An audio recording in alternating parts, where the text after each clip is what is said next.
चुनाव 2024 का चक्र पूरा हो चुका है। चुनाव हो गए हैं, नतीजे आ गए हैं, सरकार बन गई, विभागों का बंटवारा हो गया और नतीजों के बाद ऐसा लग रहा था कि खंडित जनादेश के चलते इस बार नरेंद्र मोदी के सामने चुनौतियां ज्यादा होंगी, मजबूरियां भी ज्यादा होंगी, उन्हें समझौते करने पड़ेंगे।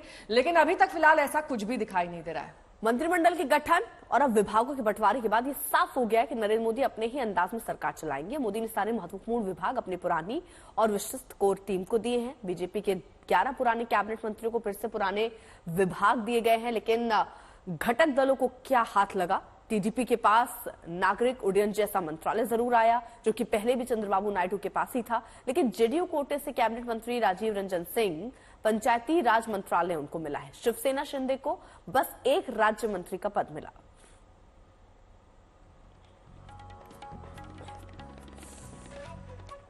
चंद्रबाबू नायडू और नीतीश कुमार, नई सरकार में ये दो बड़े किरदार हैं, अहम किरदार हैं। लेकिन ऐसा लगता है कि मंत्रिमंडल में हिस्सेदारी और विभागों के बंटवारे में नीतीश फैक्टर बहुत खास नहीं रहा है।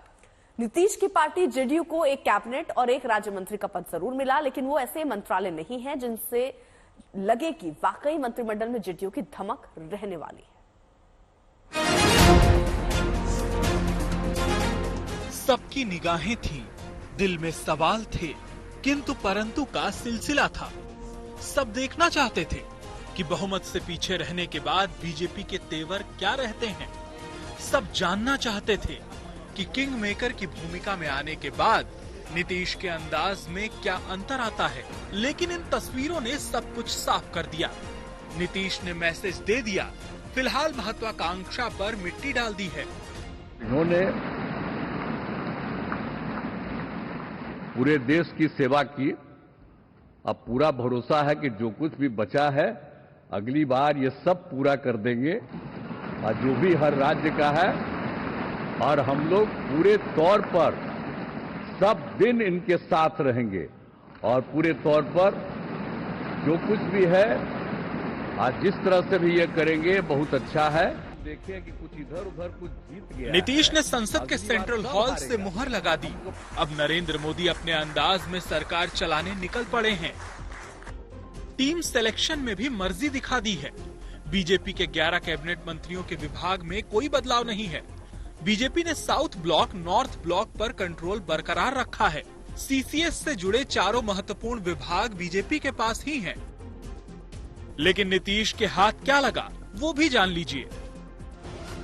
जेडीयू कोटे से कैबिनेट मंत्री राजीव रंजन सिंह को पंचायती राज, मत्स्य पालन, डेयरी और पशुपालन विभाग मिला है। जेडीयू कोटे से राज्य मंत्री रामनाथ ठाकुर के हिस्से कृषि और किसान कल्याण विभाग मिला है। बड़े कयास चल रहे थे कि जेडीयू का सरकार में दबदबा दिखेगा, जेडीयू मलाईदार असरदार मंत्रालय लेकर मानेगी। लेकिन आखिरकार वही हुआ जैसे नीतीश ने कहा। नीतीश ने कहा, सरकार चलाइए, कौन रोकता है। तो मोदी टीम बना रहे हैं और किसी के रोकने टोकने की परवाह भी नहीं कर रहे हैं। विभागों के बंटवारे में मोदी प्लान देखने में कहीं कोई दिक्कत नहीं है। 12 सांसद वाले जेडीयू को एक कैबिनेट मंत्री, एक राज्य मंत्री का पद मिला है। 5 सांसद वाली चिराग की पार्टी एलजेपी रामविलास को भी एक कैबिनेट का पद मिला है। और जीतन राम मांझी की पार्टी हम भी एक कैबिनेट पद पाने में कामयाब रहे।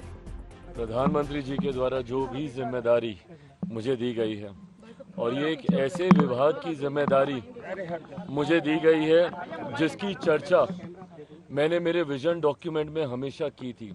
और आने वाला समय मैं मानता हूँ इस विभाग का है। आज भी अगर आप देखें तो दुनिया के बनिस्पत ना के बराबर प्रोसेसिंग यूनिट्स हम लोग के पास हैं। और ये समय आज की तारीख में प्रोसेसिंग का ही है। आप विदेशों में जाइए, जिस तरीके से प्रोसेस आइटम्स आपको मिलती हैं, ऐसे में मुझे लगता है कि भारत में खास तौर पे इसका बहुत बड़ा स्कोप है। सवाल है कि क्या नीतीश कुमार को ये बंटवारा दिल से कबूल हुआ है या दिल में कोई और ख्याल चल रहा है। पटना से रोहित सिंह के साथ हिमांशु मिश्रा, दिल्ली आज तक। रोहित सिंह मेरे सहयोगी इस वक्त जुड़ गए हैं तमाम जानकारी के साथ। रोहित, जब सरकार गठन की बारी आई थी तो सबसे प्रमुख और अहम चेहरे चंद्रबाबू नायडू और नीतीश कुमार के माने जा रहे थे और कहा जा रहा था कि जो कैबिनेट में मंत्रालय दिए जाएंगे वो 5:1 का रेशियो होगा। लेकिन कहीं ना कहीं अगर अब आप कंपेयर करिए एलजेपी से और हम से तो 5:1 फॉर्मूला तो है ही नहीं।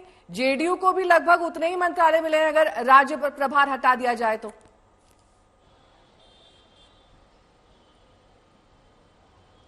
बिल्कुल, देखिए अगर आप उस तरीके से बात करें तो चिराग पासवान की पार्टी 5 सांसद और 1 कैबिनेट बर्थ मिला है। वहीं दूसरी तरफ नीतीश कुमार की पार्टी, उनके भी 12 सांसद और 1 कैबिनेट बर्थ। तो जाहिर सी बात है कहीं ना कहीं फर्क तो नजर आ रहा है। लेकिन देखिए नीतीश कुमार के लिए इस बार मुश्किल क्या है ना कि टीडीपी जो कि 16 सांसदों वाली पार्टी है, नंबर 2 है इस पूरे एनडीए गठबंधन में हम अगर बात करें तो उसको भी केवल 2 ही मंत्रालय जो है वो मिला है इस बार नरेंद्र मोदी सरकार में। यानी कि जब टीडीपी के पास कोई अब ज्यादा कुछ कहने के लिए नहीं है या वहां से विरोध के स्वर नहीं उठ रहे हैं, जबकि 16 सांसद उनके पास है, तो ऐसे में नीतीश कुमार के पास कम सांसद होके भी अगर उनको उतनी ही सीटें मिले, उतनी ही मंत्रालय मिले हैं, माफ कीजिएगा 2 मिला है, तो बहुत ज्यादा नीतीश कुमार के पास विरोध करने तो रोहित, के कहीं लिए ना कहीं बचा ये नहीं मान है। लिया जाए कि जिस दबाव की बात की जा रही थी वो दबाव नहीं है, ये संकेत भी देने की कोशिश है एनडीए सरकार की ओर से। बिल्कुल, देखिए नरेंद्र मोदी ने कहीं ना कहीं साफ कर दिया है कि सरकार किसी दबाव में नहीं है। हालांकि नीतीश कुमार और चंद्रबाबू नायडू किंग मेकर की भूमिका में है, लेकिन इसका मतलब नहीं है कि ये दोनों जो है वो आर्म ट्विस्टिंग कर सकते हैं सरकार की या नरेंद्र मोदी की। ये साफ हो गया है। बड़े बड़े मंत्रालयों की बात चल रही थी कि रेलवेज मिल सकता है ललन सिंह को, ये इस तरीके की बातें भी चल रही थी, लेकिन ऐसा कुछ भी नहीं हुआ है। पंचायती राज दिया गया है, मिनिस्ट्री ऑफ फिशरीज दिया गया है, तो इस तरीके से साफ संकेत दिया गया है। और गठबंधन के जितने भी साथियों को मंत्रालय दिया है, इससे स्पष्ट है कि मोदी सरकार जो है वो कहीं भी दबाव में नजर नहीं आ रही है। और जितने भी महत्वपूर्ण और भारी भरकम विभाग हैं वो बीजेपी के पास ही जो है वो गए हैं, और इसीलिए नीतीश कुमार हो या चंद्रबाबू नायडू कोई इसको लेकर विरोध नहीं कर रहा है फिलहाल तो।